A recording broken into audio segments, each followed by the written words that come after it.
ಆತ್ಮೀಯ ಸರ್ಕಾರಿ ನೌಕರರೇ, ನಿವೃತ್ತ ಸರ್ಕಾರಿ ನೌಕರರೇ, ಪಿಂಚಣಿದಾರರೇ, ಅನುದಾನಿತ ನೌಕರರೇ, ಗುತ್ತಿಗೆ ನೌಕರರೇ, ನೀವು ಫೇಸ್ ಮಾಡ್ತಾ ಇರೋಂಥ ಪ್ರತಿಯೊಂದು ಪ್ರಾಬ್ಲಮ್ಗಳನ್ನು ಲೀಗಲ್ ಆಗಿ ಸಾಲ್ವ್ ಮಾಡ್ಕೊಳ್ಳೋಕ್ಕಿರೋಂಥ ಉತ್ತಮ ವೇದಿಕೆಯಾದ ಸರ್ಕಾರಿ ನೌಕರ ಮಿತ್ರ ಯೂಟ್ಯೂಬ್ ಚಾನಲ್ಗೆ ಆತ್ಮೀಯವಾದ ಸ್ವಾಗತ.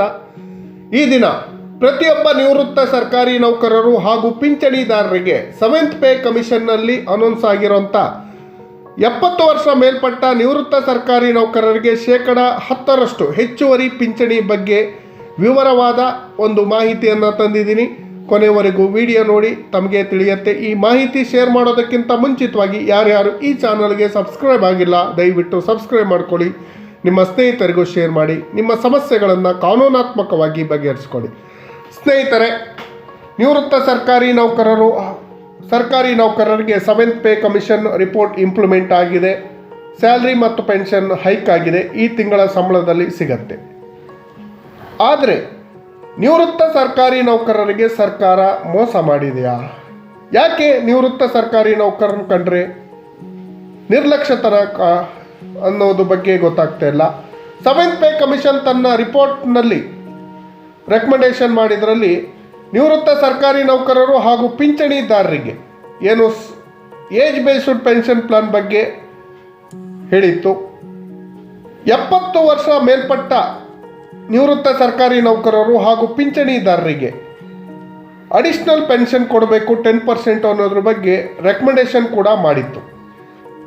ನಿವೃತ್ತ ನೌಕರರು ಪಿಂಚಣಿದಾರರು 70 ವರ್ಷ ಮೇಲ್ಪಟ್ಟವರಿಗೆ 15% ಲೀಸ್ಟ್ ಔಟ್ ಮಾಡಿ ಕೇಳಿದರು. ಅದನ್ನೆಲ್ಲ ಪರಿಗಣಿಸಿದಂಥ 7th ಪೇ ಕಮಿಷನ್ನು 70ರಿಂದ 80 ವರ್ಷ ಒಳಗಿನಿರುವಂಥ ನಿವೃತ್ತ ಸರ್ಕಾರಿ ನೌಕರರು ಪಿಂಚಣಿದಾರರಿಗೆ 10% ಎಕ್ಸ್ಟ್ರಾ ಪೆನ್ಷನನ್ನು ಕೊಡಬೇಕು ಅಂತ ಹೇಳಿತ್ತು.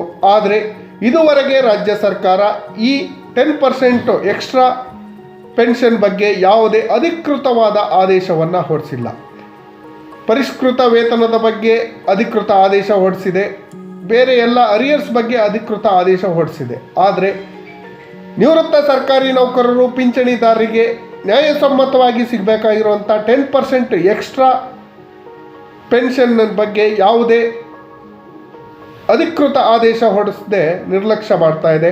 ನಿವೃತ್ತ ನೌಕರರು ಪಿಂಚಣಿದಾರರ ಸೇವೆಯನ್ನು ಪರಿಗಣಿಸಿ ಈ ದೇಶ ನಿರ್ಮಾಣಕ್ಕೆ ಸರ್ಕಾರದ ಕೆಲಸಗಳನ್ನು 30-40 ವರ್ಷ ಮಾಡಿರುವಂಥ ನಿವೃತ್ತ ಸರ್ಕಾರಿ ನೌಕರರು ಪಿಂಚಣಿದಾರರನ್ನು ಕಂಡ್ರೆ ಯಾಕೆ ನಿರ್ಲಕ್ಷ್ಯ?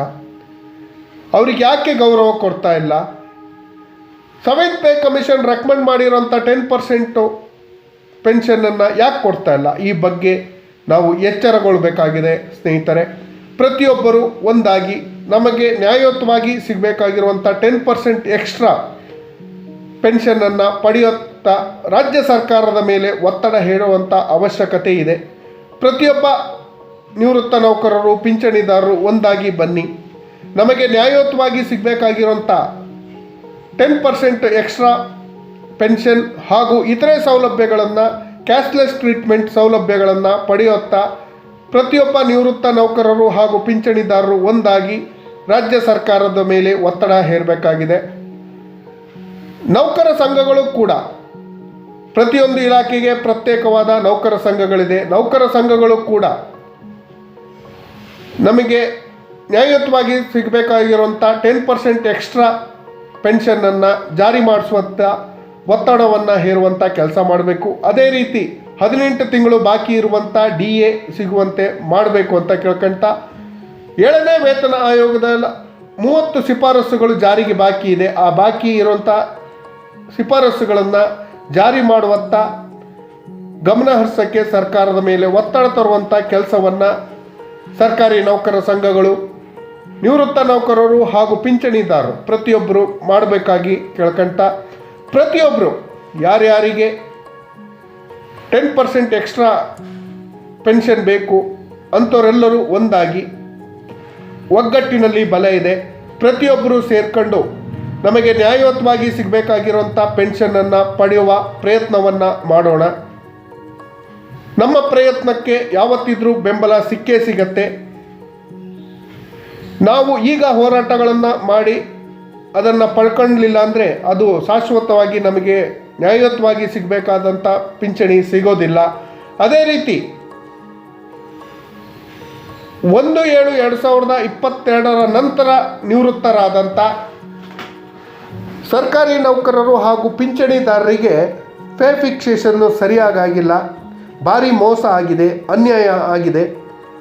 1/7/2022ರಿಂದ 1/7/2024 ಮಧ್ಯದಲ್ಲಿ ನಿವೃತ್ತರಾದ ಪ್ರತಿಯೊಬ್ಬ ನೌಕರರಿಗೂ ನ್ಯಾಯಯುತವಾಗಿ ವೈಜ್ಞಾನಿಕವಾಗಿ ಪೇ ಫಿಕ್ಸೇಷನ್ ಮಾಡಿ ಅರಿಯರ್ಸನ್ನು ಕೊಡಬೇಕು ಅಂತ ಇದ್ರ ಬಗ್ಗೆನೂ ಹೋರಾಟಗಳನ್ನು ಮಾಡಬೇಕಾದಂಥ ಪರಿಸ್ಥಿತಿ ಇದೆ.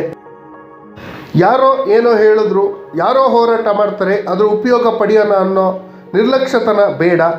ದಯವಿಟ್ಟು ಪ್ರತಿಯೊಬ್ಬ ನಿವೃತ್ತ ನೌಕರರು ಪಿಂಚಣಿದಾರರು ಒಂದಾಗಿ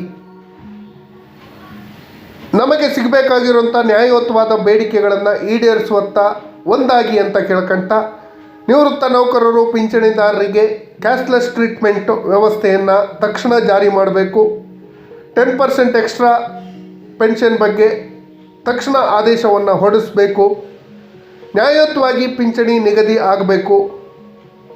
ನಿವೃತ್ತ ನೌಕರರು ಹಾಗೂ ಪಿಂಚಣಿದಾರರನ್ನು ಗೌರವಯುತವಾಗಿ ನೋಡ್ಕೊಬೇಕು ಅಂತ ಕೇಳ್ಕೊಂತ ಈ ಮಾಹಿತಿ ತಮಗೆಲ್ಲರಿಗೂ ಇಷ್ಟ ಆಗಿದ್ದರೆ ದಯವಿಟ್ಟು ಈ ಚಾನಲ್ಗೆ ಸಬ್ಸ್ಕ್ರೈಬ್ ಮಾಡ್ಕೊಳ್ಳಿ.